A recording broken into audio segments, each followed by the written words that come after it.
John LaGale Horton was born on April 30th, 1925, and was an American country music, honky-tonk, and rockabilly singer and musician during the 1950s and early 1960s.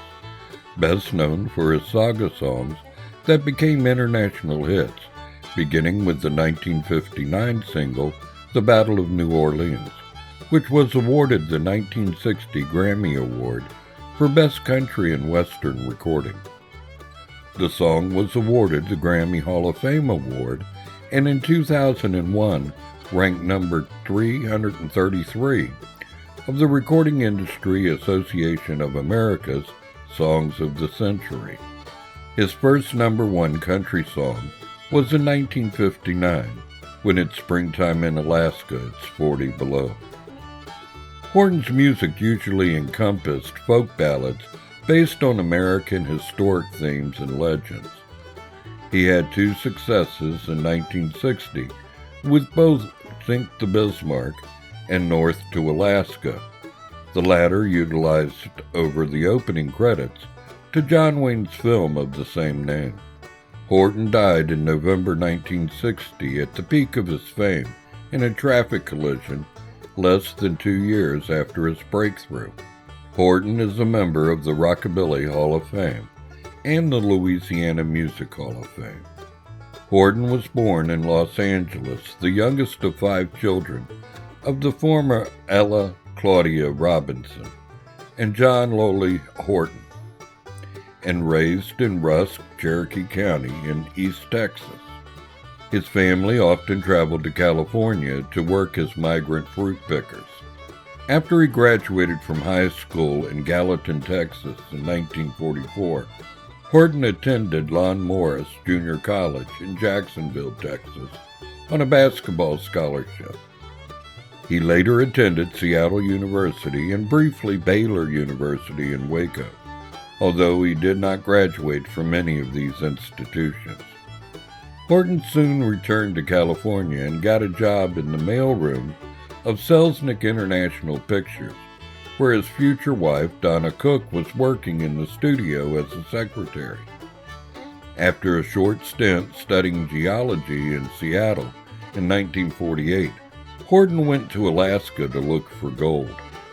During this period, he began writing songs, and returning south, he entered and won a talent contest in Henderson, Texas.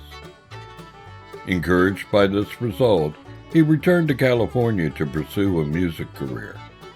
His guest appearances on Cliffy Stone's Hometown Jamboree on KXLA AM and KLAC TV in Pasadena, and his own half-hour show, The Singing Fisherman, led to the opportunity to record some songs on the Cormac record label.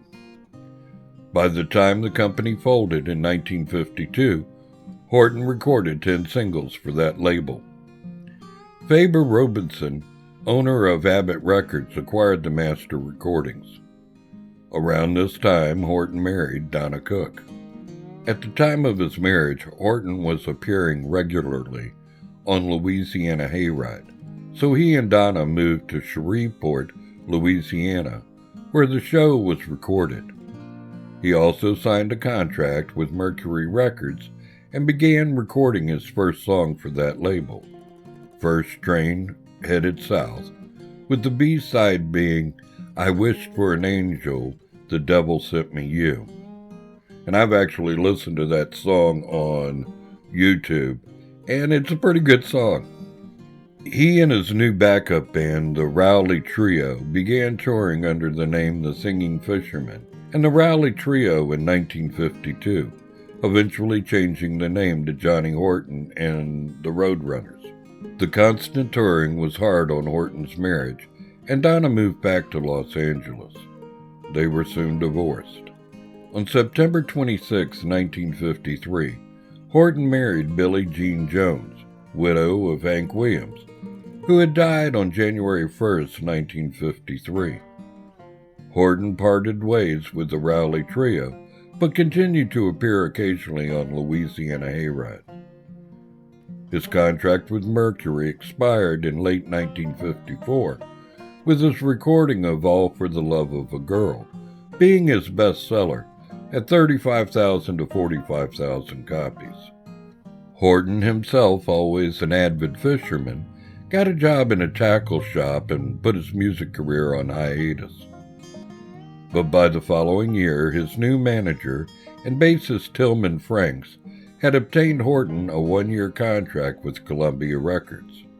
They traveled to Nashville in a borrowed car for their first recording session. Influenced by the work of Elvis Presley, Horton began adopting a more rockabilly style. Honky Tonk Man was recorded on 11 January 1956 at the Bradley Film and Recording Studio in Nashville, one of 4 songs Horton recorded that day. Soon afterwards, Honky Tonk Man was released as a single, paired with another song from the same session, I'm Ready If You're Willin'. They went out on tour with the band featuring Franks on bass and Tommy Tomlinson on guitar. He and his band toured throughout the United States and Canada to promote the record. On February 9th, Billboard noted that not only southern markets are doing good business with this, but northern cities reported that both country and pop customers are going for this in a big way. Later major successes included the song The Battle of New Orleans, written by Jimmy Jiffwood, which was awarded the 1960 Grammy Award for Best Country and Western Recording. The song was awarded the Grammy Hall of Fame Award, and in 2001 ranked number 333 of the Recording Industry Association of America's Song of the Century. Horton had 2 other successes in 1960 with Sink the Bismarck in North to Alaska for John Wayne's movie North to Alaska. On the night of November 4th, Horton and 2 other band members, Tommy Tomlinson and Tillman Franks, were traveling from the Skyline Club in Austin, Texas, to Shreveport when they collided with an oncoming truck on a bridge near Milano in Milam County, Texas. Horton died en route to the hospital, and Tomlinson was seriously injured. His leg later had to be amputated. Franks suffered head injuries, and James Davis, the driver of the truck, had a broken ankle and other minor injuries. The funeral was held in Shreveport on November 8, 1960. When Johnny Cash, a good friend of Horton's, learned about the accident, he said, I locked myself in one of the hotel's bar rooms and cried.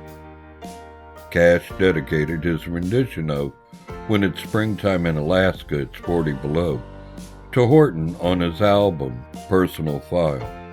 Cash was quoted as saying, Johnny Horton was a good old friend of mine. Over time, Horton's material has been re-released a number of times through box sets and compilations. Horton was inducted into the Louisiana Music Hall of Fame and posthumously inducted into the Delta Music Museum Hall of Fame in Faraday, Louisiana. Now, I want to clear up a misconception that some people have, because some racist songs by Johnny Rebel have sometimes been incorrectly associated with Horton.